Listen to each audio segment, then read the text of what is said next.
Welcome back to First Take. You know, the Celtics have been a different team since Joe Mazzulla took over as head coach 3 seasons ago. In his first season at the helm, Mazzulla and the Celtics won 57 games. They made it to the conference finals.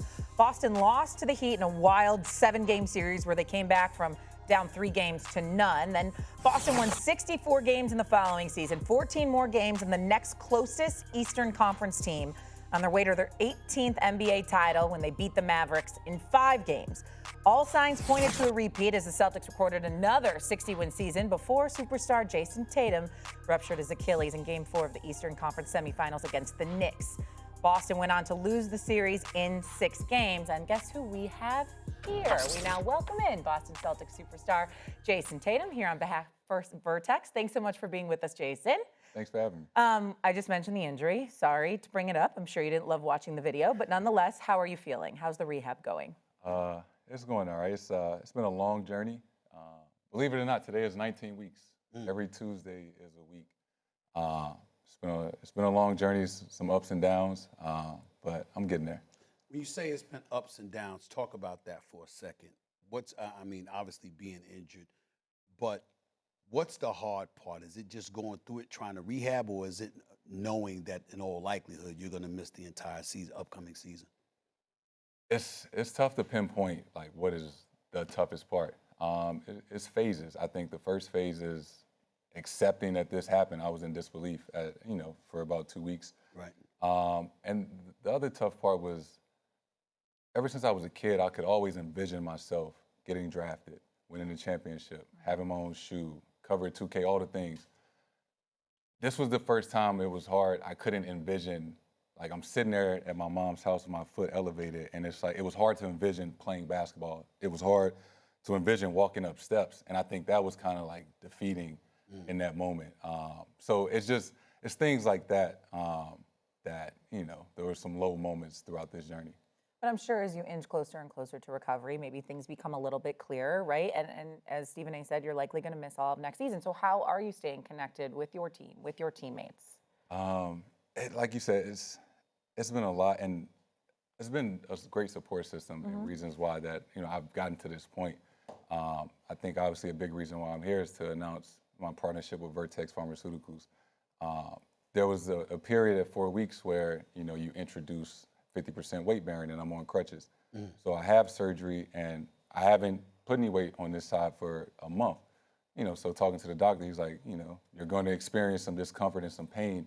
And that's when, we had a conversation. We went through my medical history, and he prescribed me Jornavix, which is a non-opioid for moderate to severe acute pain. And like anything, has side effects that, you should talk to your doctor about. But for me, it relieved the pain, and it gave me a clear mind going into rehab at that moment. I was confident to attack whatever I was trying to do, during that time. When I think about you, I'm going to tell you what I think is going to be the upside to it. I mean, you may not feel this way, but I do. You're a 6-time All-Star, you're a 5-time All-NBA player. Obviously, you're a champion, conference finals, NBA finals. You've done all of this. But there's been an absence of appreciation for who you are. You're a great player, model citizen. Everybody loves you. But a lot of people look at you and know, when they talk about superstars in the NBA, they don't talk about you like that, even though they know that's what you are. And I'm wondering whether or not you being out is going to elevate the level of appreciation that you will ultimately receive. Have you thought about that at all in terms of people looking at you, knowing what you bring to the table, but somehow, some way, it's almost never enough? So, first of all, I appreciate that. You deserve it. Thank you. You do. And, from my perspective, it's like, I live a great life. I've accomplished a lot. I've been able to take care of my family. I've largest contract in NBA history. Like, I've done everything I've, set out to do, and I'm not complacent. There's still a lot of things I want to do. Right. I'm certain I'm not the only person that feels like they don't get enough credit. I think that's just the nature of being one of the best players in the NBA, that you're going to get criticized, when things don't go the right way, and you feel like you never get enough credit. So I'm not going to say, like, everybody's against me or anything like that. I'm certain my mom might feel that way. And people close to me. But, I haven't thought about it that way. I know there's a lot of people, a lot of fans out there that appreciate what I do, what I bring to the table. So it's more about the people that appreciate what I do, not trying to gain, people that don't appreciate me. Shay, let me go with him here because I got to talk to you about the Boston Celtics for a second here. I did not like seeing you get injured. I was not happy about that. Right. I was happy y'all lost though, because to my Knicks. I'm not gonna lie about that either. Okay. You knew it was coming, right? You know how I am, all right. But as I'm looking at Boston right now, you're out. Drew Holiday's gone now. Porzingis is gone now. Horford's probably gone. I'm wondering, how are you feeling about the Boston Celtics for this upcoming season? I think it's a prime opportunity for Jaylen Brown to show what he's made of. Absolutely. Because the brother can ball. I don't think he's appreciated enough either.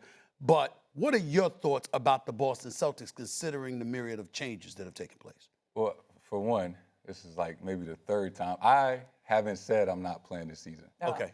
He was kind of looking at us sideways when we brought that up. So I'm thinking Achilles. All right, No, that's for sure. fair. That's fair. The most important thing is a full recovery, being Right. 100%. That's right. Not rushing. Yeah, don't rush back. At all. Don't do that. But also, I don't go to rehab 6 days a week for nothing. Okay. But with that being said, with being a part of the organization and the Celtics, there is a standard that we play to, that we uphold, regardless of, who we have in the lineup, who's on the team, who's not. There's a sense of pride that we have when we put that uniform on, and we always are competing to win a championship. And that standard will not change. Appreciate you sharing with us your journey and your focus and all of that. You weren't the only superstar. I'm just looking. Keep going. You weren't the only superstar that went down with this injury. Like Tyrese Haliburton went through it. Damian Lillard went through it. Have you communicated with those guys at all about this process and maybe returning next season or not returning next season? Yeah, I think, no, 100%. We have all been in communication. DeJounte Murray is somebody, Dame, Tyrese that I've talked to throughout. And it all happened this season, and we're all at different points of our rehab and recovery. So it's less about like, yo, when are you coming back? I text Dame and DeJounte all the time because they're ahead of me, like, yo, like, what are you doing now? What are your workouts looking like now? So we're all in the same boat, just kind of checking up on each other and keeping it in touch. And it's been very helpful. Let me go back to the Boston Celtics again, please. Please. Before the injury took place, y'all shocked everybody because the Knicks won the first 2 games against y'all in that series. We didn't see that coming. And Jalen Brunson won't let me live it down. How I had y'all taking them out in 5 initially, okay? And then they shocked the world. They went up 2-0. How are y'all down 0-2, losing those first 2 games to the Knicks in the series? How'd that happen? You still got to play the game, and you got to give them credit. They played well, especially down the stretch.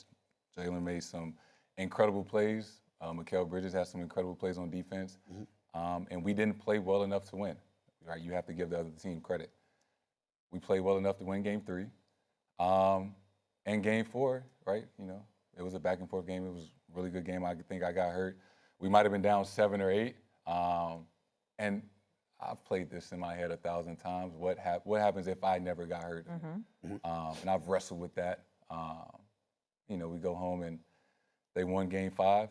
And I'm not going to say what would have happened, but I just know I've been down 3-2 on the road 3 times in my career, and I was 3-0. I would have been very worried if you were healthy. Pulled that right out of his hat. I would have been very, very nervous. I've seen you when you dropped 46 on Milwaukee in a closer when y'all was about to be closed. I would have been very, very nervous. I'll be the first to admit that. But I'm going to give the Knicks credit. They beat us, and they deserve it. You gave them credit. You gave them credit, so no problem. Having said that, I now scour the Eastern Conference, and here's how I look at it.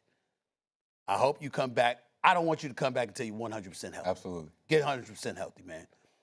But I'm assuming it's going to be hard for you to do that this season.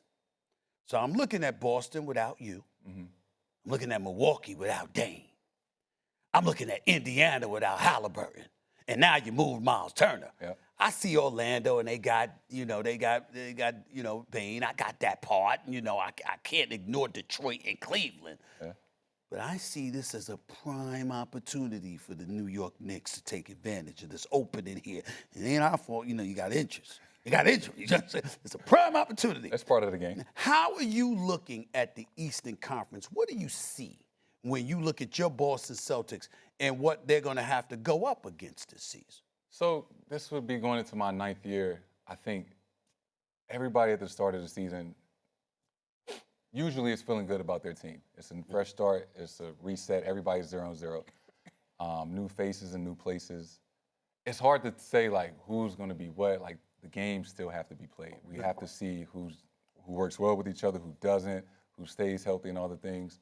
So it's too early to tell. But I love the guys that we have on our team. I love the core group that we still have that won a championship together with some new guys.